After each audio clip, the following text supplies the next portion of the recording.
During F1 testing, something that you will be hearing quite a lot of is that we shouldn't really be using lap times as an indicator of pace, and that in testing, times don't really matter. Now, this is ironic given that F1 is a sport where usually the stopwatch doesn't lie. In 2023, testing is going to be shorter than ever before. In the past, teams have usually been given 6 days spread across 2 weeks with 3 days per week, and at 2 different tracks each week. So for example, in 2022 we saw the cars on track for the first week of testing in Barcelona, and then for the second week of testing we saw them at Bahrain, which was also where the first race of the season was held, so logistically it was a lot easier to do the final test, where the first race of the season would be happening just a week later. This year testing has been cut completely in half to just 1 week and 3 days of running at Bahrain only. And what this means is that the teams are only going to have 3 days to shake down, troubleshoot, and test their cars before a week later, it's lights out and away we go. Now, I'll get to the significance of why that's important for performance, specifically in 2023 a little bit later, but generally speaking, there are 4 main reasons why judging lap times are difficult during testing. Number 1 is fuel.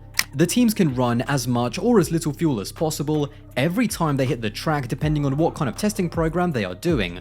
At the beginning of a Grand Prix, the cars can have up to 110 kilos of fuel, whilst during a qualifying run, they can have as little as just 5 kilos. Number 2, engine modes. No, not that engine mode. The teams have various different engine modes which are usually power unit specific depending on which power unit they run. There are a huge range of engine modes, from recharge modes where you're recouping electrical energy to all-out push modes where you get the entire hybrid power unit basically turned up to 11 for just 1 single lap. Number 3 is tyres. During testing, the teams have access to all 5 compounds in the Pirelli range, and they can do as many or as little laps on each set of tyres. Now, this is massively track dependent, but a rough estimate would be that going on a softer compound could be worth a minimum of 2 to 4 tenths a lap. And lastly, number 4, DRS. This one is pretty straightforward, and it's one that we can actually visually see. A lap with DRS activated on 2 different straights could be worth up to 5 tenths a lap. Despite all of those factors that blur the true performance of a car, and the fact that lap times are always played down by pundits, fans and commentators and even drivers, I actually think they matter more than people give them credit for when trying to assess the performance levels of each team. However, before we get to that, I want to say a quick shout out to NordPass, who are the sponsor of today's video. The average person has over 100 saved passwords, and I think we've all been in those situations where we've had to reach for the forgotten my password button. NordPass is a password manager that keeps all of your passwords stored in one secure place. It generates strong and unique passwords that are basically unbreakable because of how complex and random they are, and then stores them on their app. You'll never have to worry about people guessing your password or about using the same password for multiple sites, because when you then need to log in, if you want to buy something online, book a trip, or even log on to Twitter, NordPass will automatically autofill those randomly generated passwords and give you access to your account with just one simple click. NordPass are offering a special deal of a 2-year membership with an extra month for free, and if at any time you decide to change your mind, they also have a 30-day money-back guarantee. All you have to do is use my promo code ALDAS by heading over to nordpass.com/ALDAS or by clicking the link at the very top of the description. So once again, a big thank you to NordPass. As fans, we will always look at what lap times the teams are doing because that's the only information that we're given. But what about the teams themselves? Despite all of the unknown information, do they also look and analyze the lap times of the other teams around them to try and compare the pace of everyone's cars? Yeah, absolutely, and that's something. So this is Blake, aka Break F1 on YouTube. Blake is a fellow F1 content creator and good friend of mine who's actually worked in F1 as a trackside performance engineer for drivers like Sergio Perez at Force India, and then also Daniel Kvyat and Max Verstappen at Red Bull. He attended every preseason F1 test between 2012 and 2018, and he allowed me to pick his brain a little bit in terms of what it's like to actually be one of the teams actually in the middle of preseason testing. Yeah, absolutely. And that's something. So if you want to look at what another team's doing, in the past, you could look at GPS data. All the teams have GPS data for their timing software to see where cars are on track. And you can interpolate that data and see speed profiles. Now, with the Fast F1 API, which I use for all my videos and other people use, teams can look at that data as well. So you will be looking, it's like, right, how fast are these guys? Why are Mercedes so fast in sector 1? Then you can drill down, oh, it's because they're fast through turn 1, 2, or what about 5, 6, 7, the high speed S's? What's happening there? And that's something that I remember the Red Bull was not always particularly strong at, is those corners, and you'd be dealing with some handling issues. So you will be looking, seeing what other teams are doing, and trying to understand, do they have something else there? Are they shifting their balance more to favor high speed versus low speed? And what can we learn from that? You're always looking at that stuff, yeah. Another term that you'll be hearing a lot if you're following testing is sandbagging. Now, this term is generally a frustration for fans because it comes from the perception that teams artificially try to hide their true pace, which makes the fans feel cheated in some sense. A great example of this came in 2019 when, during testing, Ferrari looked to be potentially the team to beat, being consistently fast across both of the two tests. However, when we then came to the first qualifying session of the season in Australia, it was Lewis Hamilton who put his Mercedes on pole by over 7/10 from the quickest Ferrari. However, whilst fans were frustrated feeling that Mercedes was sandbagging, it must be remembered that Ferrari in the very next race in Bahrain locked out the front row in qualifying with a 1-2 on the grid. So it's also important to not quickly jump to conclusions after just one race because, like in 2019, Ferrari were actually fast, and even if Mercedes did try to hide their pace somewhat, it was more down to the fact that the Mercedes suited Australia as much as the Ferrari then suited Bahrain. But is sandbagging something that the teams genuinely try to do? Do teams try to hide their pace deliberately? Sometimes yes, sometimes no, but at the end of the day, you do need to take the fuel out of the car and turn the engine up to get the most speed and performance out of the car, because once you start putting the car in that window, for example, once you start putting the car in that window, different handling problems present themselves. And let's imagine that you've been sandbagging the entire test and you rock up in Bahrain and you're 6 kilometers, 7 kilometers an hour faster than you've ever been through a low speed corner, and you start having some strange stuff happening like wheel hop, which is a phenomenon that happens quite often when you see the inside front wheel bouncing up and down on the ground. It's like that presents itself when you go that much faster and generate that much lateral force through the corner, and that you wouldn't have seen if you were deliberately sandbagging. It does happen, but I don't ever remember any instance where, like, you know what, we're gonna hide half a second so nobody can tell how fast we are.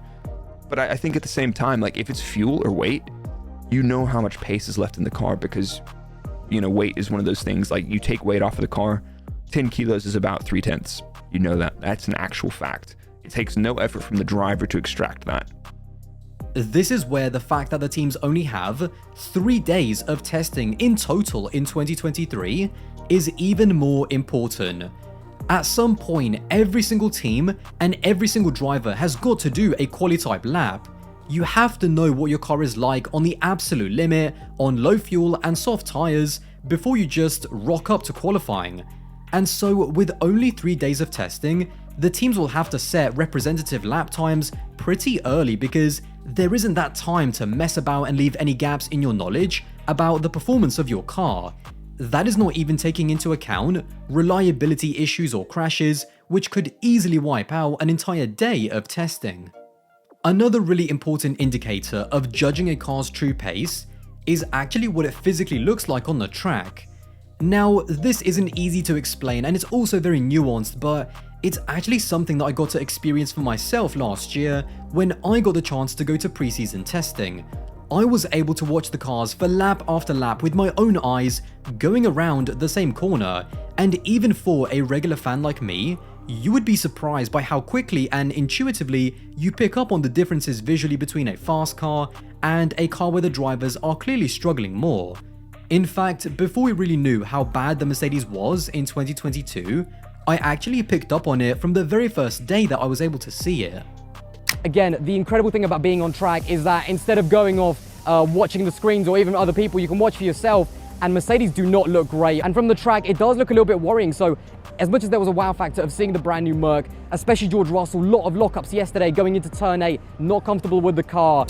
Obviously not everyone is going to get the chance to see the cars for themselves, but even watching just the coverage of testing, if you really zero in on the steering inputs, the rotation of the car, lockups, how quickly a car exits from the corner, and how minimal work the driver has to do on the steering wheel to extract performance out of it, that is the #1 way to spot how good a car is.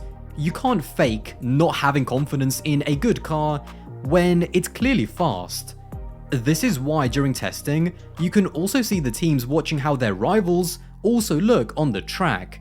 With their trained eyes, they can spot strengths and weaknesses pretty quickly because, as a comparison, they know what their car looks like and the feedback that their drivers are giving back.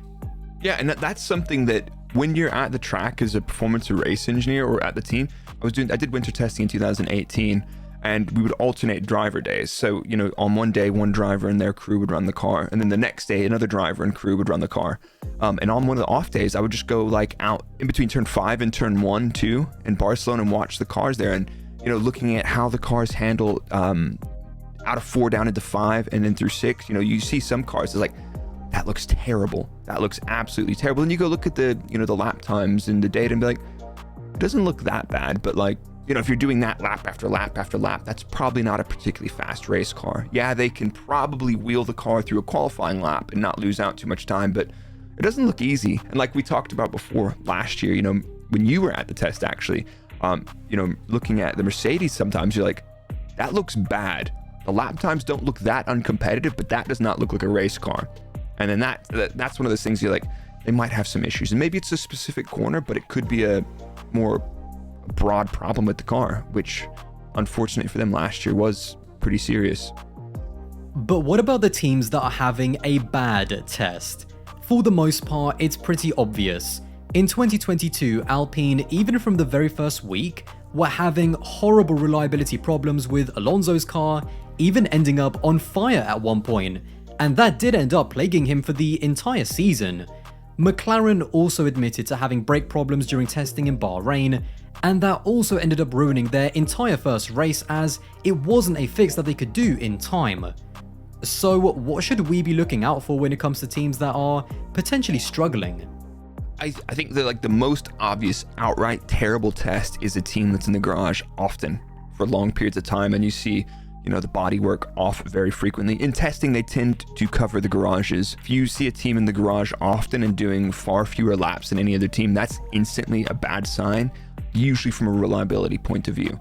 Other bad signs, just looking the body language of the car, you have a lot of your old school journalists saying, oh, that car looks really good there. But if a car's okay in terms of performance and it looks different, you can say something.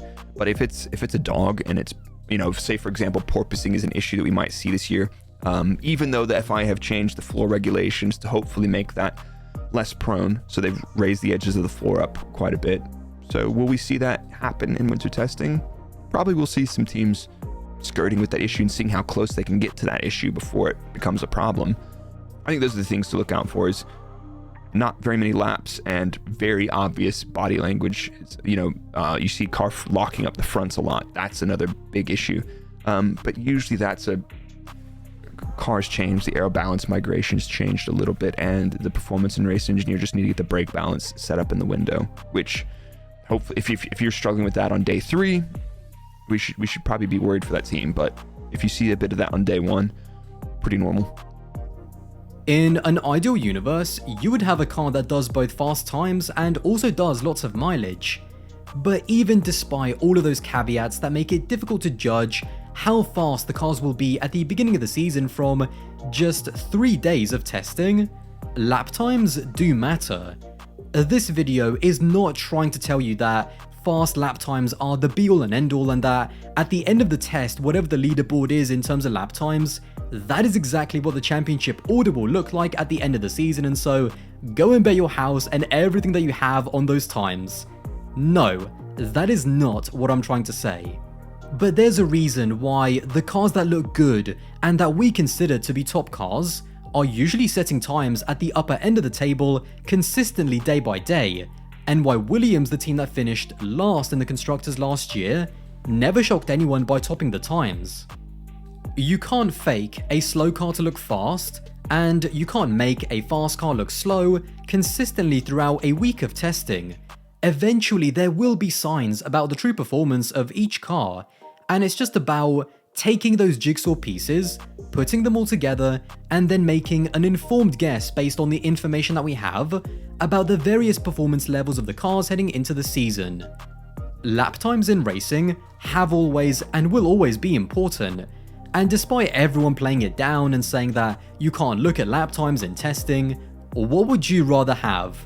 A car that consistently sets fast lap times and is always near the top of the timesheets, or a car that can easily do the most mileage? If I could have fast times or most mileage, I'd go for fast times. I'd want to see a fast car. That shows you that the car has potential to perform, and usually if you're lacking mileage, you can improve reliability. And for example, this year, I don't think we're going to be seeing any teams making big reliability risks or big philosophical changes that are, inherently make the car more unreliable. Adding performance is really expensive and really difficult, but adding reliability either costs you money or small amounts of performance usually. I would take a fast car with less mileage, not a fast car with no mileage.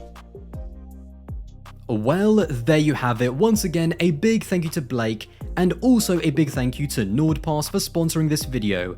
Don't forget to check out the link at the very top of the description to get a special deal on a 2-year membership with an extra month for free. If you did enjoy this video, then don't forget to subscribe, that would be massively appreciated, and I'll see you in the next one.